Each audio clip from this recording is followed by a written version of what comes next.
And I recognize you from a seat other than your own, Senator Morris.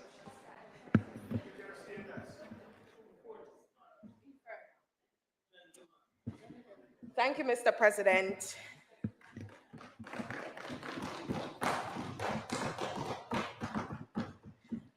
Mr. President, this afternoon, I will try to be brief, but I know that you will be so gracious to allow me to complete my presentation.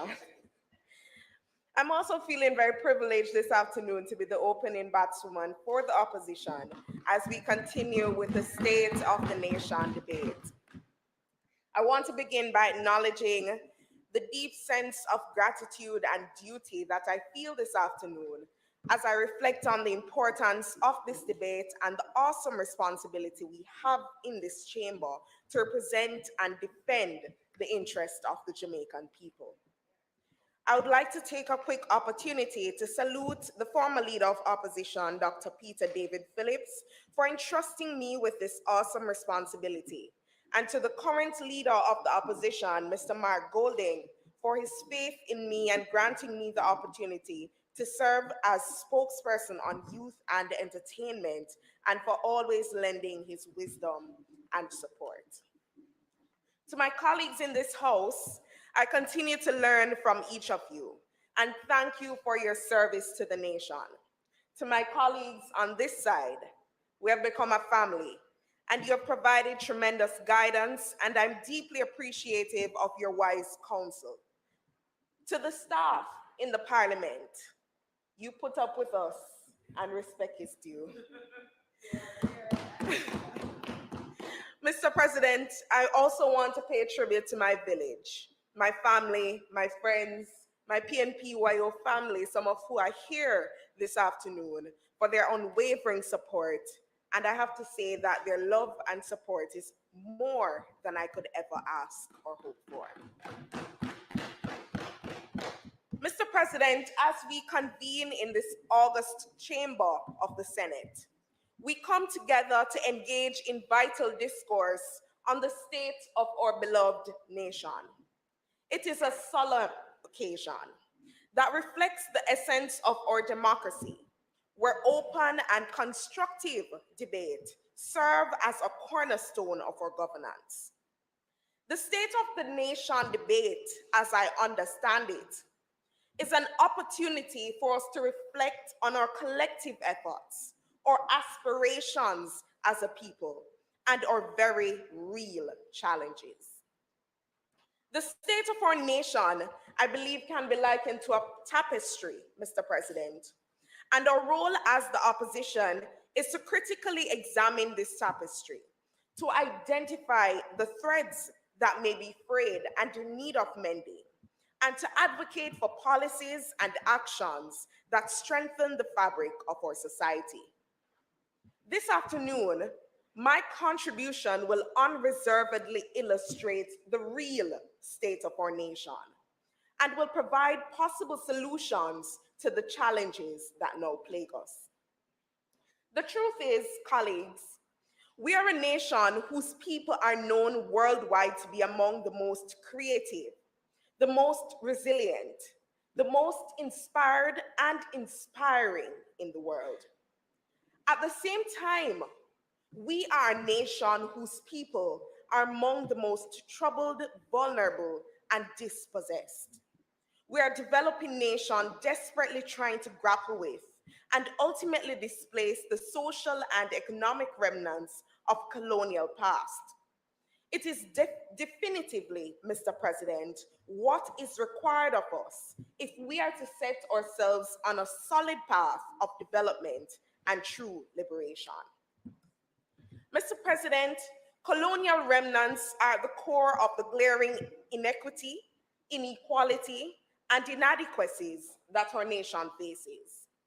These are not things that we like to talk about openly as a people. However, in order for us to make any progress, we must come to terms with the real state of our nation. Mr. President, the truth is that this is a nation where tensions are high because of the vast inequalities and growing inequity that exist. This is a nation where citizens dread falling ill. Why?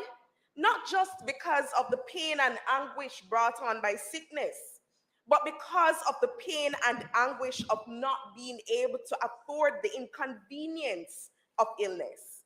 Because our hospitals are under-resourced. They have become hotspots of chaos. Sick people trying desperately to find the comfort of sleep on hard hospital benches when they should be resting in hospital beds, waiting for months and months and months to get treatment with worsening illness because of the shortage of equipment, and outbreaks, Mr. President, that are denied for the purpose of optics while they claim the lives of babies. This is a nation where we still have 30% of children who are leaving our primary school system unable to read and write, and 50% who do not have basic numeracy nor comprehension skills. Half of our children leaving school, Mr. President, cannot understand basic concepts and constructs. This is a nation where food insecurity threatens the very survival of our families, where parents must make a hard choice between having breakfast or giving the children lunch money. And children have to choose between eating something for lunch and carrying it home for dinner. So, Mr. President, considering this picture before us, in large measure, we have an inequitable nation seeking justice, an ailing nation seeking healing, an erudite nation seeking knowledge and understanding, and a hungry nation who are desperately needing to be fed. This is the real state of our nation. Now, while our economy has witnessed minimal growth, despite the government saying that we have recovered from the pandemic, the government's fiscal policy paper for the upcoming fiscal year projects an average annual growth of a meager 1.175% over the next 4 years. Recovery, really. What we are experiencing is low and slow economic movement following the life-altering circumstances of the COVID-19 pandemic. Any positive movement is, however, welcome. It would be even more welcome when its impact can be felt across the nation.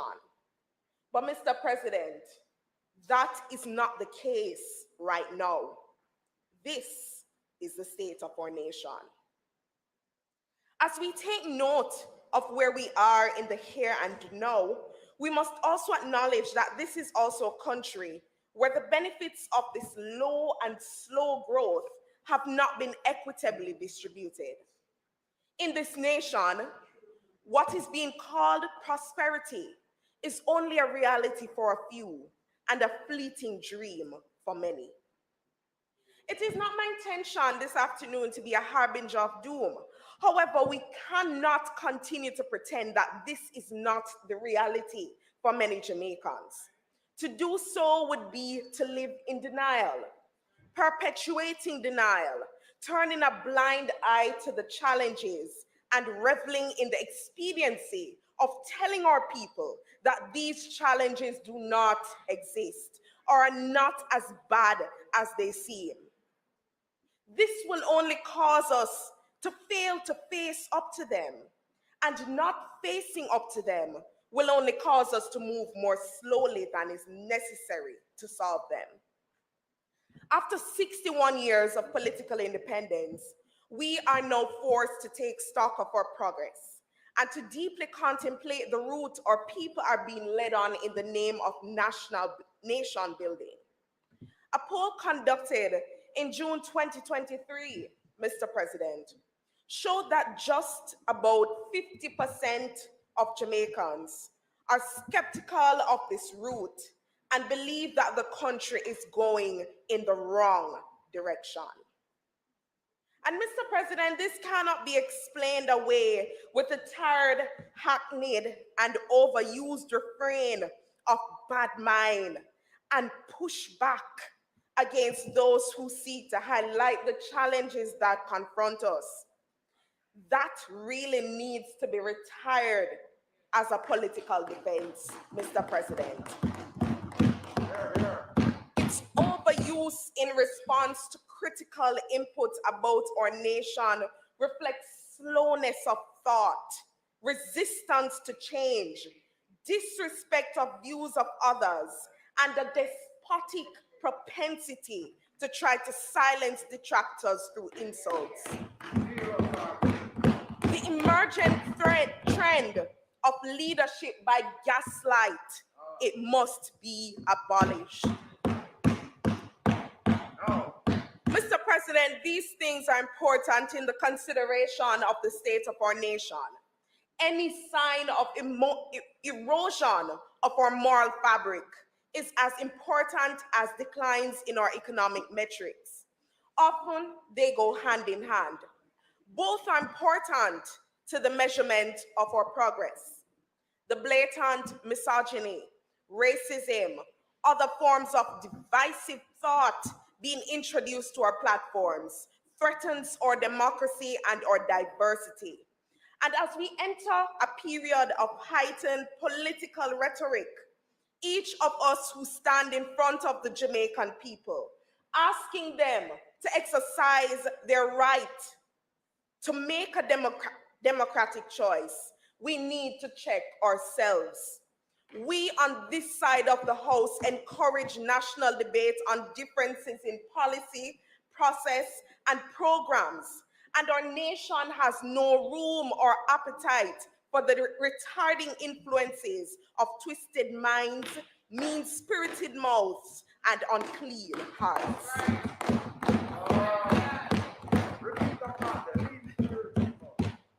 Jamaica needs an infusion of diversity, dignity, clarity, and hope.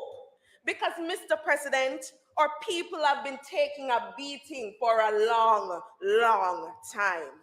Now, it is full time that we begin to take real steps to put the transformation of our nation into action. That transformation must be as material as it is spiritual, reflect changes in the quality of our fortunes as a people, as well as the quality of our lives. We on this side have given it a lot of thought. The leader of the opposition made that very clear recently. He is ready to put his ideas and the ideas of this team into action to achieve this. He has also made it clear, crystal clear in fact, that he will not be deterred or sidetracked from the goal of national development, and neither will we.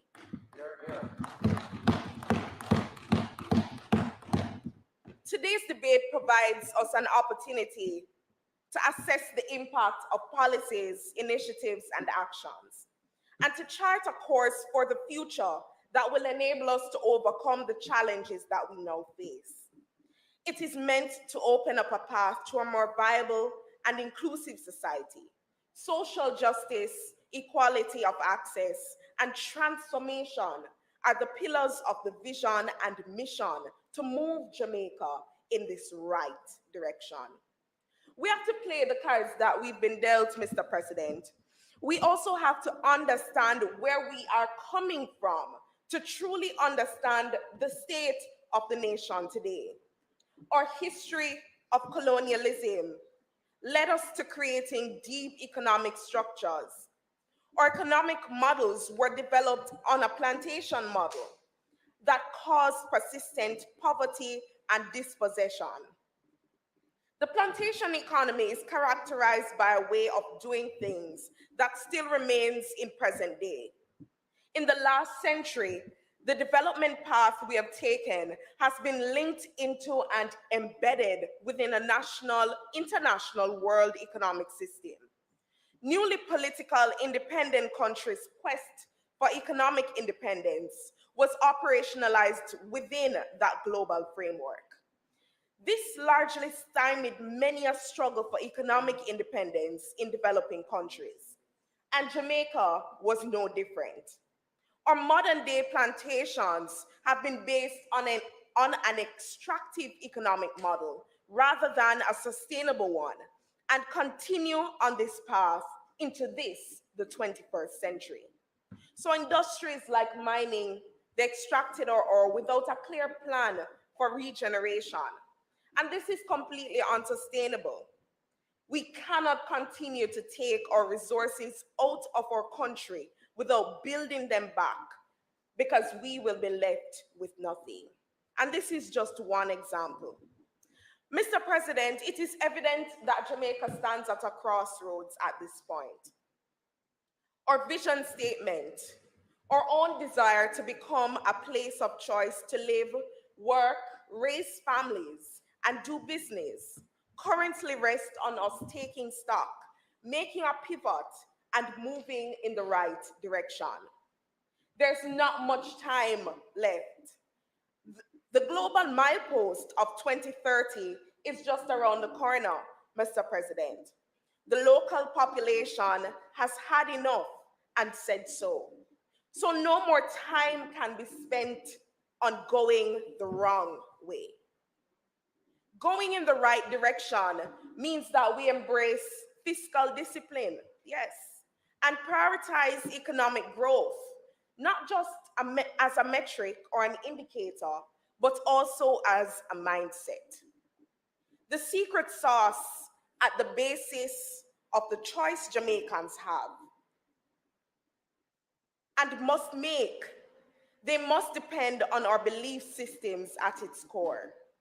In the last half a century, a wave of pragmatism has caused many of us to place less emphasis on what we believe. In fact, it has caused us to question our resolve. Many of us have lost our way. This is seen in the vacant hearts of our criminals, the vacant eyes, and the vacant sense of purpose in too many of our people. Many have come to believe that all that is possible is growth that is slow and low, approaches that are wrong and strong, and systems that favor might over right. This is what they have become accustomed to in the last 7 years. This, however, Mr. President, as you, I believe, would know, is not our direction of choice. We have taken our time. We have reviewed the formula. We are clear. Our belief systems must lean into pragmatic action. This must result in a real mix of fiscal discipline, productivity, social equity, and environmental sustainability. Jamaica is ready to focus on the implementation of policies that bridge the gap between the privileged and the marginalized. Taking the right direction means that every Jamaican has a fair shot at success. This is what we believe. Moving the needle forward for the benefit of all people, not just some people. This is what will take us in the right direction. Moving definitively from the principles of the trickle-down economics, which have failed to deliver the promise of prosperity to the masses, that moves us in the right direction. Implementing fine-tuned and transformational policies that lead to a more competitive labor force with higher paying jobs, that moves us in the right direction. It requires the implementation of policies that promote an economy that encourages research and development with the deeper use of technology that accelerates growth and productivity, and positively shifting the point on the production transfer frontier that takes us in the right direction. The trouble, colleagues, is that these are not the priorities of this administration. So today, I want us to take a look at some practical ways in which the direction or the right direction can manifest in the lives of the Jamaican people. I want us to embrace an approach to national development that signals that we are truly serious about sustaining the livelihoods of our people. An approach that shows that we are serious about achieving Vision 2030 with just 7 years to go. It is now time, Mr. President. Now is that time for the lip service towards national development to stop. It is now time. Yes, indeed. Now is the time for action and to begin once and for all to move in the right direction. In the next few minutes, I just want to briefly explore some aspects of this plan of transformation that is necessary for Jamaica to move in the right direction. First things first, the education system needs to move in the right direction. In 2004, when the Task Force on Education Reform was published, Mr. President, I was only 7 years old. Next year, 20 years will have passed since the publication of that task force. Professor Patterson told us in his 2021 report, where he spoke to the implementation deficits of that 2004 report. And now that I am much older, it has been nearly 20 years.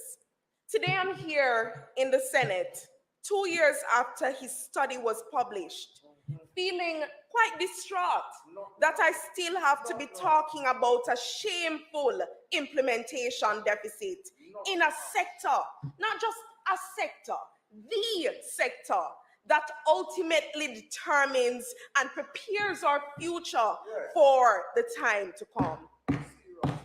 The scant regard shown in making meaningful change in our education system is nothing short of scandalous, Mr. President. And the tinkering has to stop.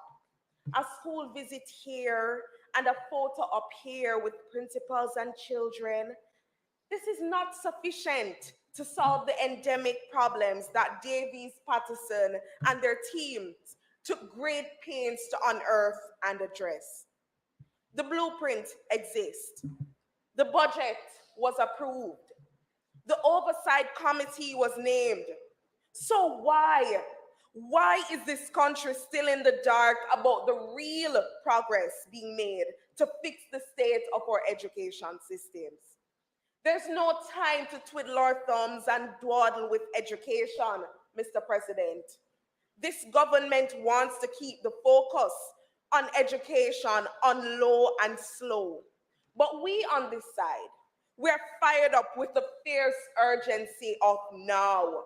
The cost of sidestepping the problems in education are adding up. The signs of wear and tear are showing up across our society. Mr. President, as a student, I can remember when the Most Honorable Portia Lucretia Simpson Miller said, if you think the costs of education are high, try ignorance. We are here in 2023 in real time, calculating the success and failures of our education system using a dunce quotient. Mr. President, what are we saying? The current popular unit of analysis of education in Jamaica has become a dunce scale. Do we understand what this means? We are negotiating our education system with levels of dunceness as our primary popular metric. This is frightening, Mr. President. And if we mean this nation well, if we mean our children well, we'll get more serious and start to move education in the right direction. The research shows clearly how we got here. Patterson and Davis outlined the systemic transformation needed to create a fit-for-purpose education system.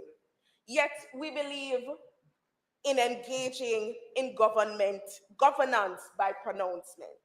We announce this and we announce that. We cut this ribbon and we hug and smile for the camera to give the appearance of progress. This is the state of the nation. And it is particularly concerning.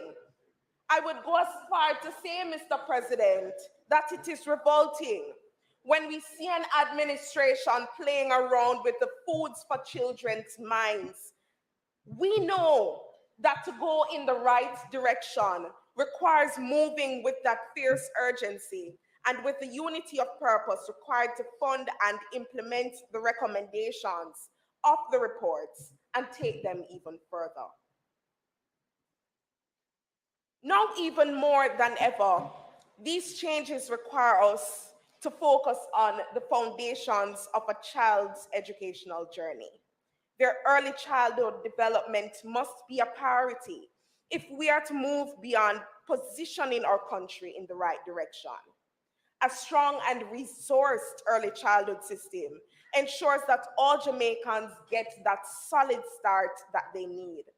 Providing support to our early childhood education institutions and proper remuneration of teachers is a step towards ensuring that our children are sufficiently engaged and equipped to become productive and well-oriented young people. Our failures in the education sector do not just reflect as statistics on a page, but they contribute to the low self-esteem, the frustration, the anxiety, and the crime among our youth. It causes too many of our people to be left behind. The deficits in education and training leave us behind in the global workforce, and we're not attracting investments in high-paying, high-tech, value-added production of goods and services, which is key to wealth creation. Our education sector, therefore, cannot continue business as usual if we wish to train productive, well-adjusted, and creative Jamaicans. I dare suggest, Mr. President, that our schools must become hubs of empowerment, inspiring generations. The leader of the opposition's suggestion to include teaching Garveyism is a solid one, and I would dare expand that suggestion to teaching real African history. Because as Garvey said, a people without the knowledge of their past, history, origin, and culture is like a tree without roots. Equipping our children in this knowledge of self and past is critical to building self-esteem, confidence, and reinforces the fact that they can achieve what they will if they set their minds to it and work steadfastly to achieve their goals.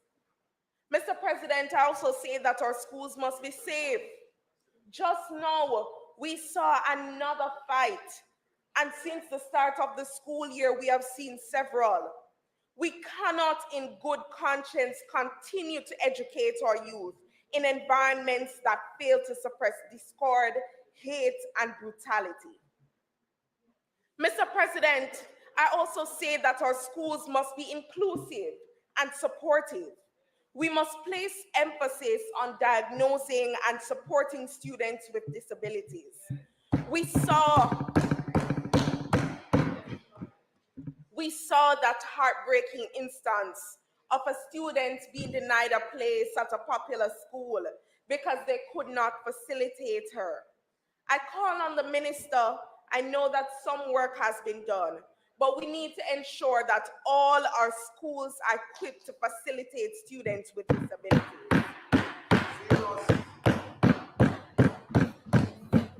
We owe this to our children. We're ready to assist. Ready to assist. Mr. President, training is also important if we want to move in the right direction. Now is the time, I believe, to continue to reinvigorate and repurpose HEART so that it provides the training opportunities that are needed to build a workforce that is fit for purpose. Speaker's time has expired.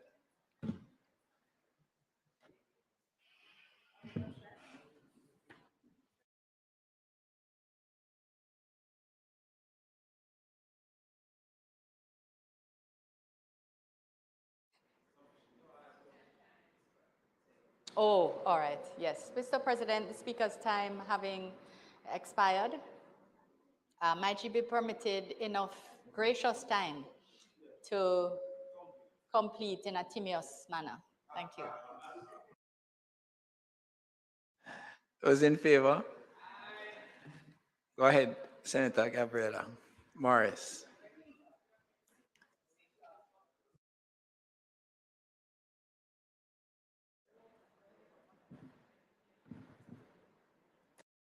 This is why I switched to Shopify.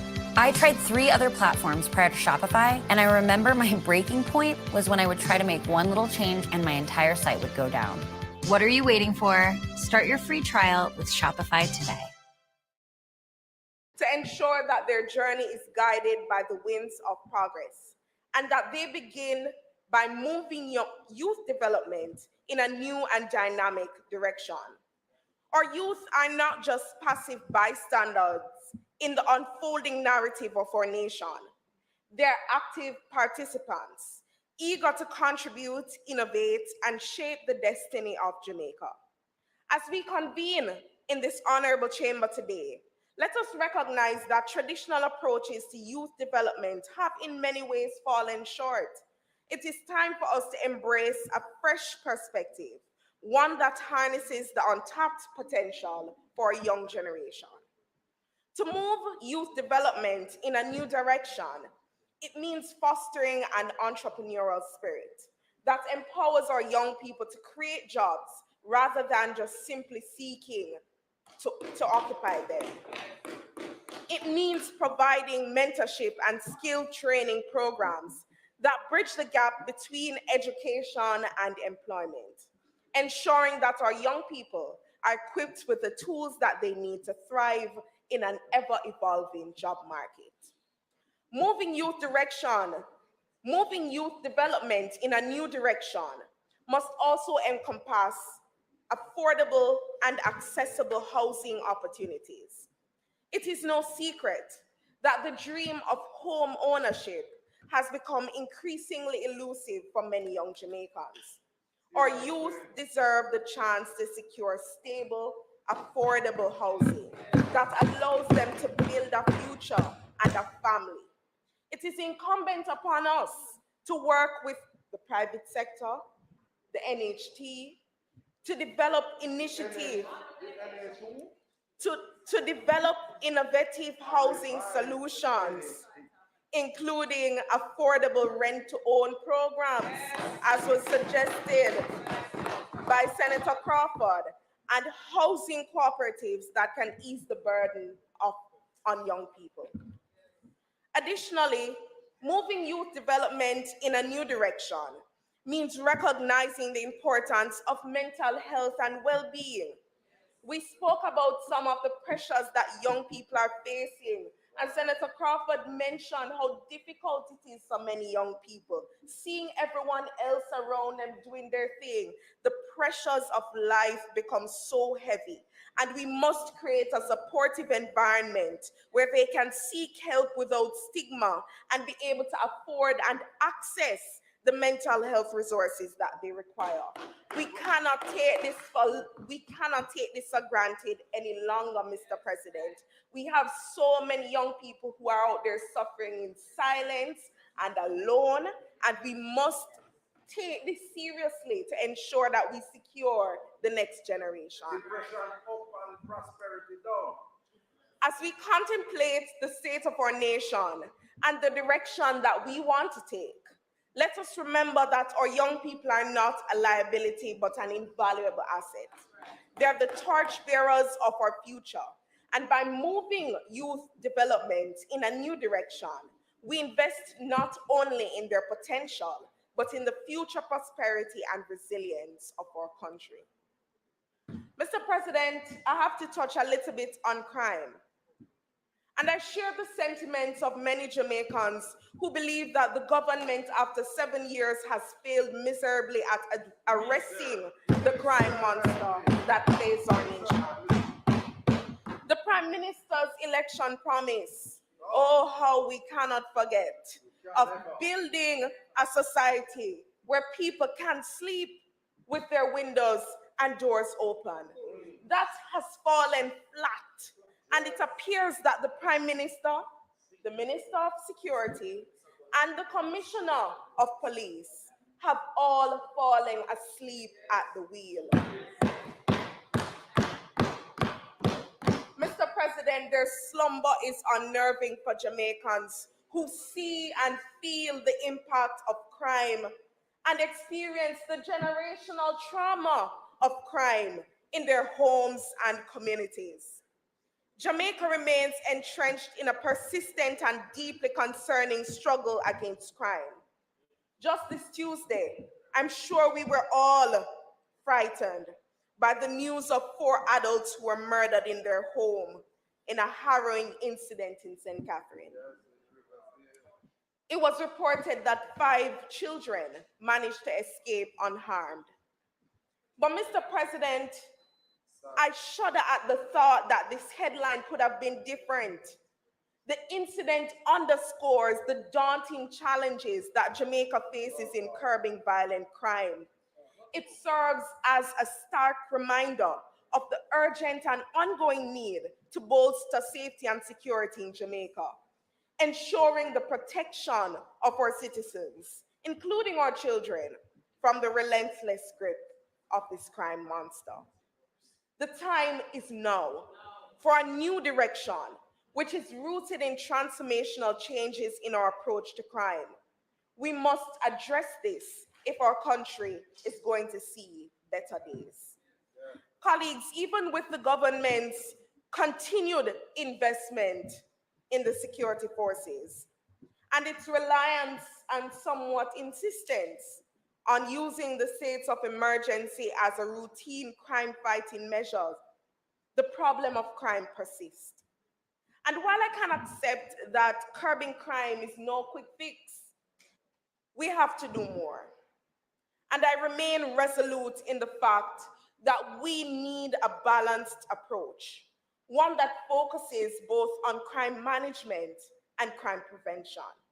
A balanced approach, I believe, is essential to building social harmony and reducing crime.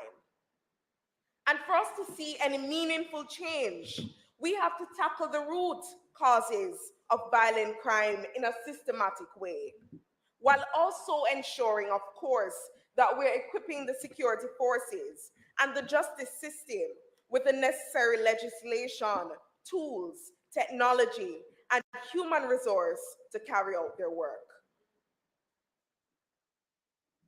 Colleagues, this is a sore point, and we've spoken about it just this morning.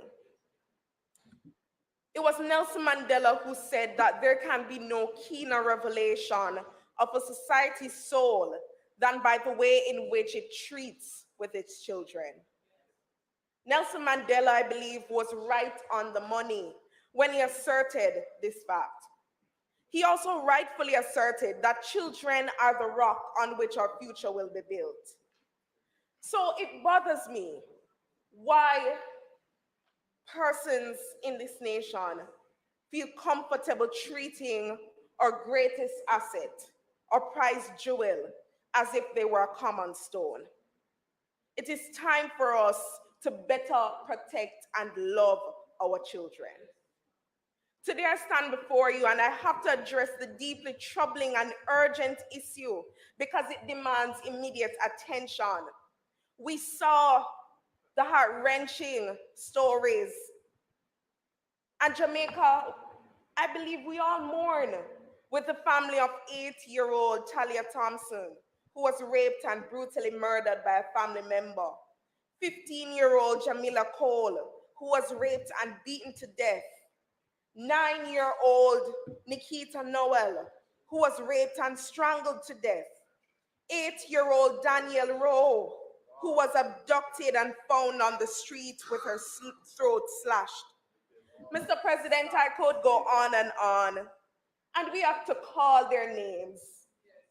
We have to call their names because they have been dealt a serious injustice. And it is incumbent upon us as responsible leaders, citizens, advocates, and to take decisive action to protect our children. We recognize that efforts have been made to combat this issue, but I dare say that we have to do more. Awareness and education, a redirection of our values and attitudes is crucial to reshaping our islands to be a better Jamaica. Without a refreshed and sanguine approach to national ethics and attitudes, we cannot expect the situation in this country to change for the better. The onus is therefore on all Jamaicans to move the new direction and redesign our approach to a beautiful Jamaica.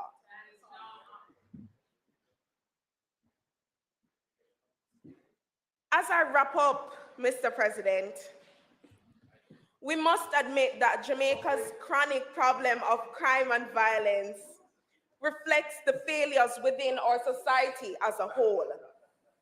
We must address the systemic weaknesses that create these conditions for so many of our youth to become attracted to a life of serious crime.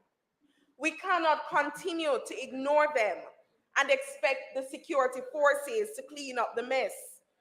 We must move forward with alacrity towards effective interventions for youth at risk.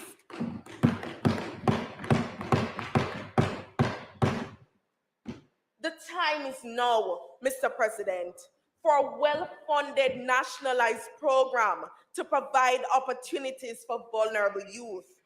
We have to give them a chance, at least a chance, to become productive citizens through mentorship, training, remedial education, and job placements. We must help to develop them by reinforcing life skills, building their self-esteem, and a sense of citizenship. This is how we will go in the right direction. Mr. President, this suggestion has been made time and time again by the leader of the opposition, by spokesperson on national security, and I want to echo those sentiments. We saw in the previous administration initiatives such as the Peace Management Initiative and Unite for Change, which helped to reduce our murder rate. These programs were defunded, and I believe that the time is now to bring back these programs, resource them, and ensure that they're put to good use to turn the fortunes of our young people around. Mr. President,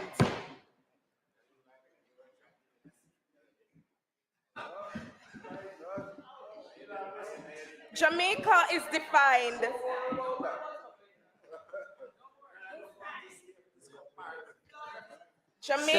defined by its vibrant culture and resilient spirit. Like any society, we face challenges evolving our values and attitudes to meet the demands of our ever-changing world. Currently, our society does not hold to the same values and attitudes we once held dear. The dunce culture, the violence, corruption, scamming, and an individualistic mindset, the dismissive attitude towards women, the rationalization of child predation, and the normalization of domestic violence have all infiltrated the nation's morals. If we love this country as we say we do, we cannot in good conscience allow these attitudes to permeate our culture.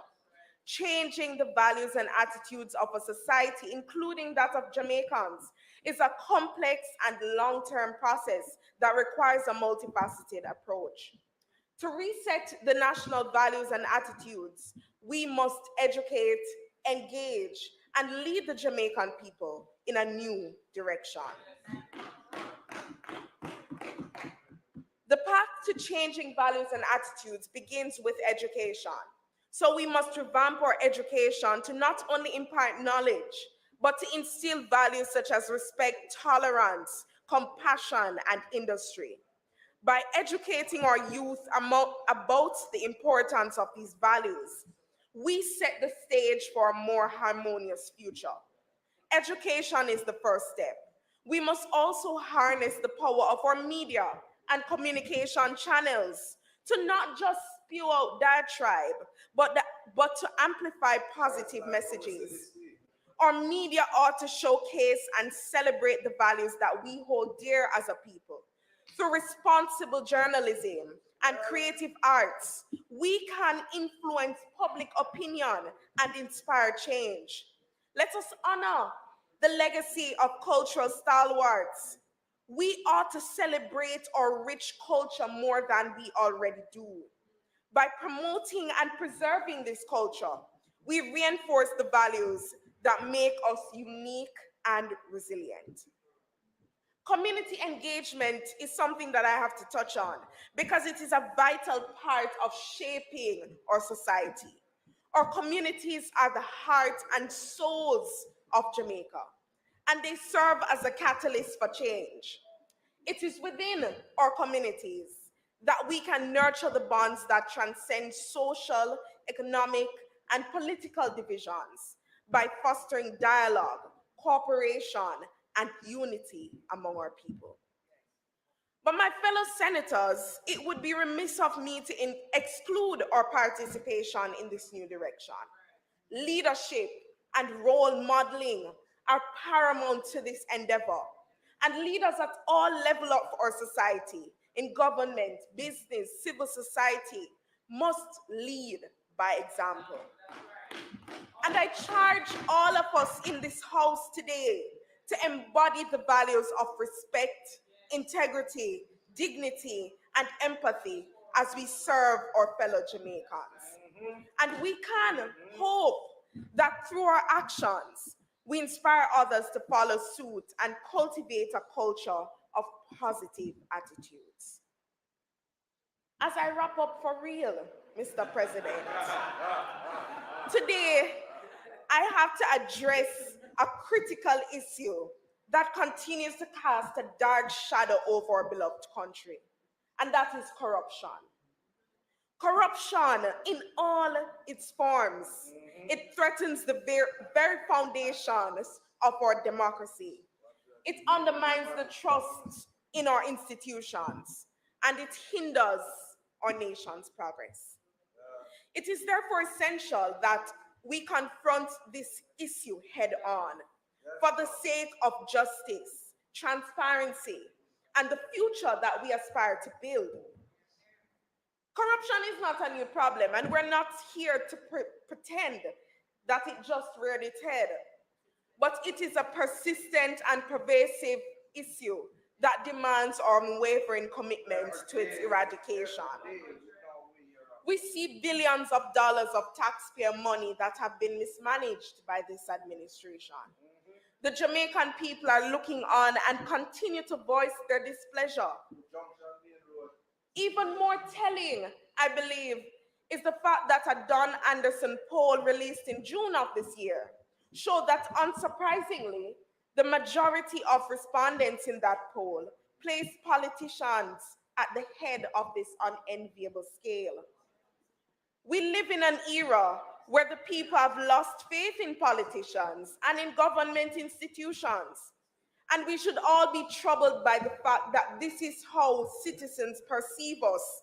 And we should not and cannot be surprised because we have seen the acts of corruption go unpunished, ministry after ministry, board after board, and ministers shuffled around after allegations of corruption come to light.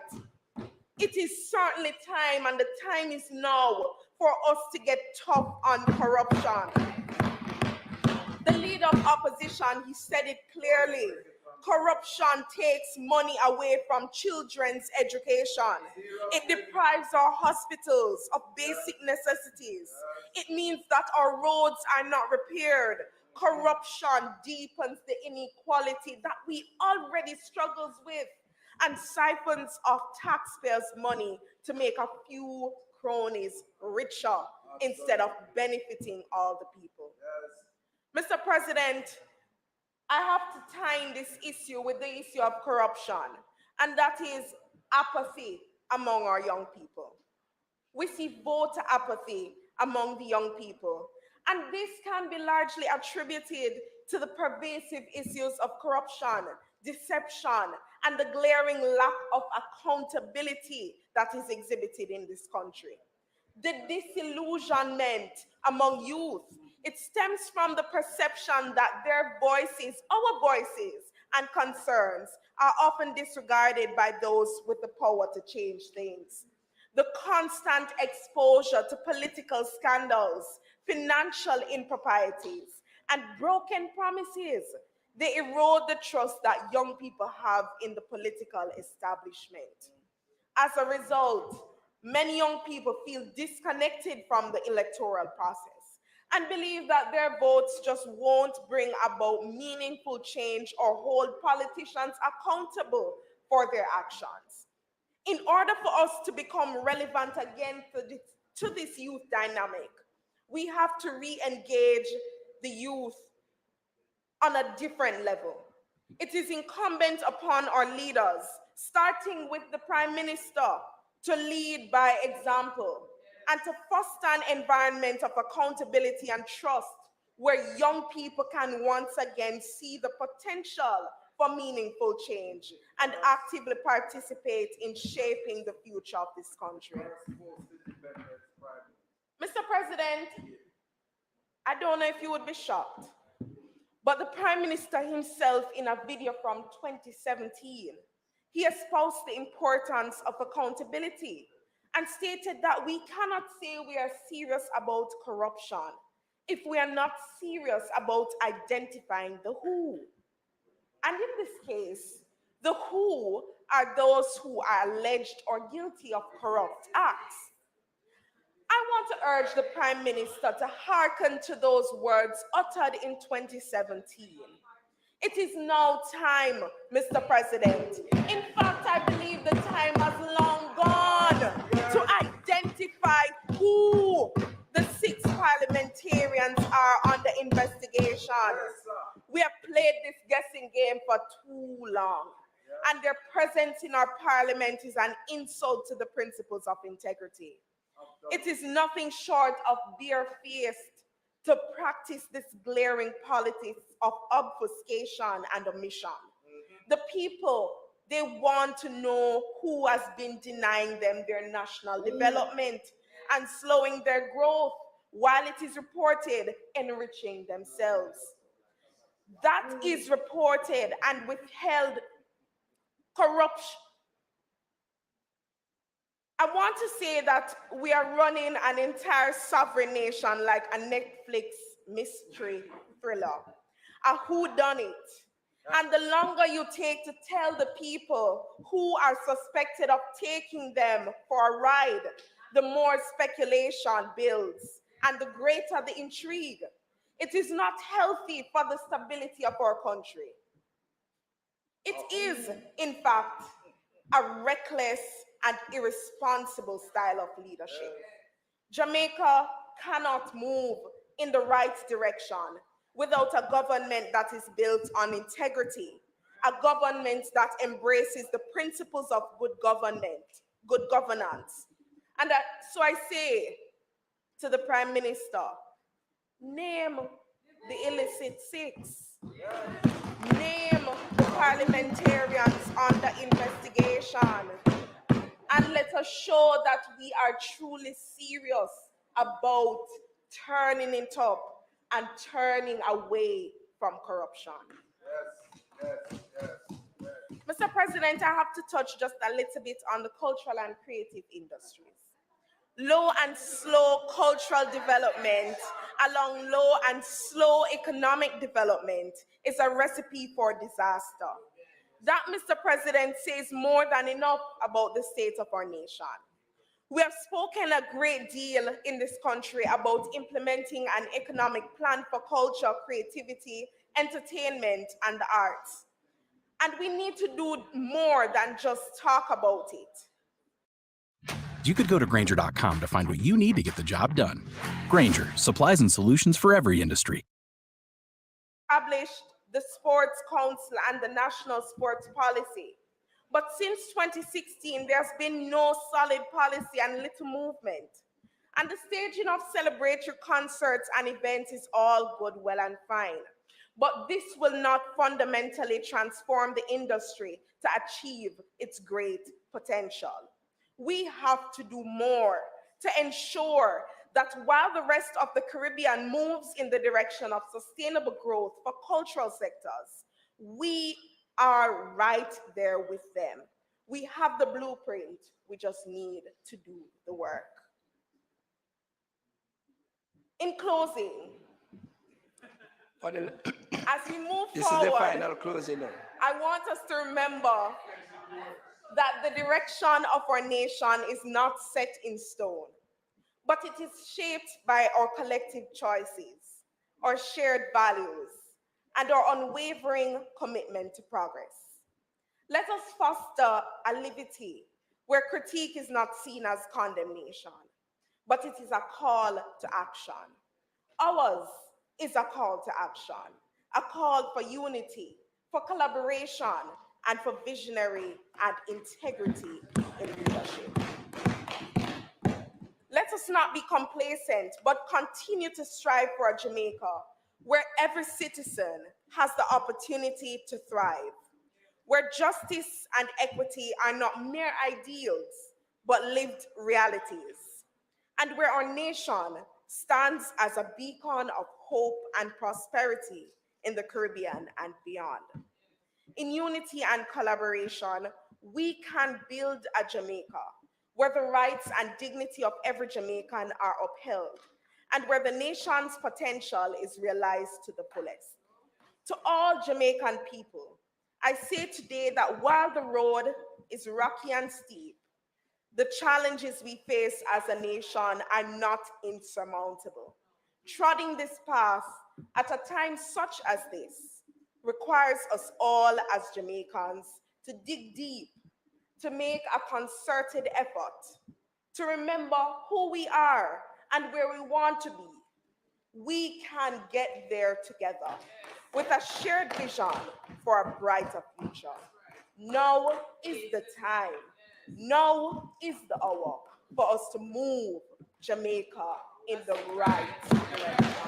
Mr. President, I thank you.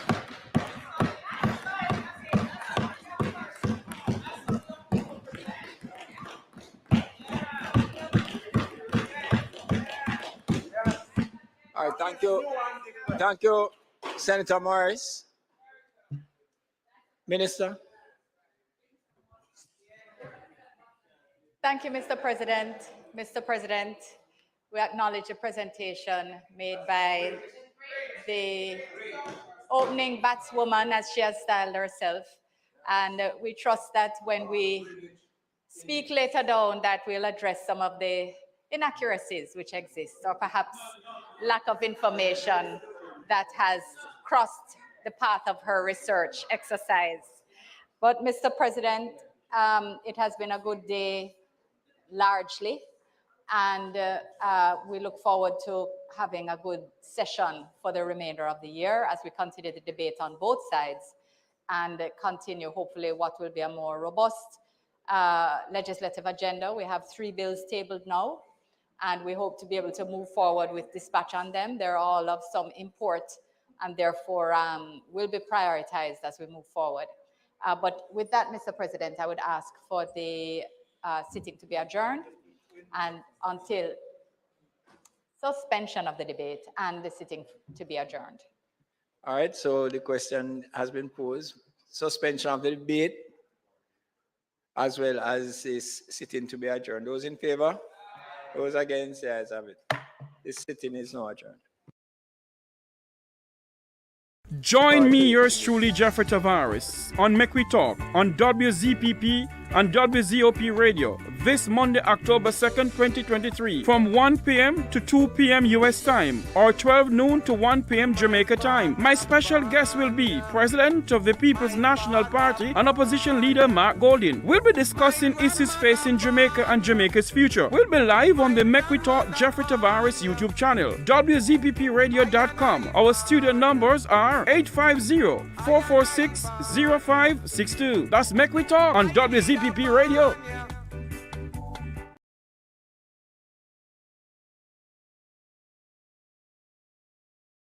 Join me, yours truly, Jeffrey Tavares, on Make We Talk on WZPP and WZOP Radio this Monday, October 2nd, 2023, from 1 p.m. to 2 p.m. U.S. time, or 12 noon to 1 p.m. Jamaica time. My special guest will be President of the People's National Party and Opposition Leader Mark Golding. We'll be discussing issues facing Jamaica and Jamaica's future. We'll be live on the Make We Talk Jeffrey Tavares YouTube channel, WZPPradio.com. Our studio numbers are 850-446-0562. That's Make We Talk on WZPP Radio.